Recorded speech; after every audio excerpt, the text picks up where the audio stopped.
The history of art in 3 minutes. The oldest art we know of is about 40,000 years old. It was painted on cave walls or sculpted from rocks and consisted mainly of people killing animals or each other.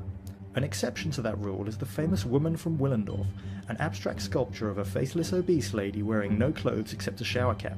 After a while, people started to write things down, and proper history began. Civilizations developed in Egypt, Persia, Mesopotamia, Greece, Rome, India and China. This highly significant period in art history gave the world pots, earthenware, crumbling temples, more pots, gods, warriors, warriors on pots, gods on pots, cats, and god cats on pots.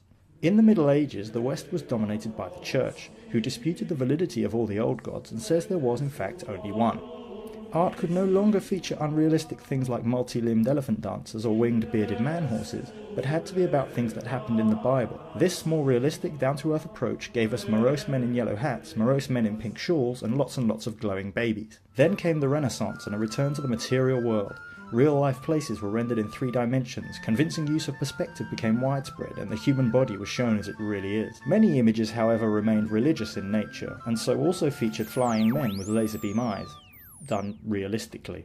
Eastern art continued to develop in its own distinct way, often showing scenes from nature or the everyday world, like mountains, people kissing, or men in dressing gowns getting angry at other men in dressing gowns for riding albino dogs. Then came modern art and the dawn of the isms. Impressionism, Expressionism, Cubism, Dadaism, Surrealism, and other isms too numerous or rude to mention. The experiences of global war, the march of technological progress, and the popularization of theories about the universe and the human mind, as espoused by the likes of Einstein and Freud, left their indelible mark on our species. The artistic gloves were off and it was time to experiment. Shapes, splats, blocks of colour, ghost popes, weeping women, fluorescent lights, urinals, and unmade beds. All could be considered art in this brave new world.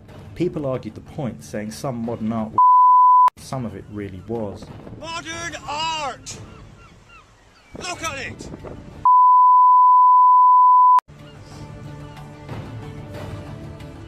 Art today is a many-headed creature. The need to create is clearly part of the human condition, an unquenchable desire which is as old as our species and quite probably embedded in our DNA, as innate to us as eating, fighting and laughing at other people's misfortune. But it's also big business. You're equally likely to see famous artwork on a mug, a t-shirt or in a boardroom as in a gallery. The rise of cinema, television and the internet has led to a dissemination of a common visual culture into every corner of the globe, while the giddying pace of technology's ceaseless progress has democratized the entire means of artistic production, meaning we can now plug into an all-encompassing worldwide maelstrom of information at any time we like.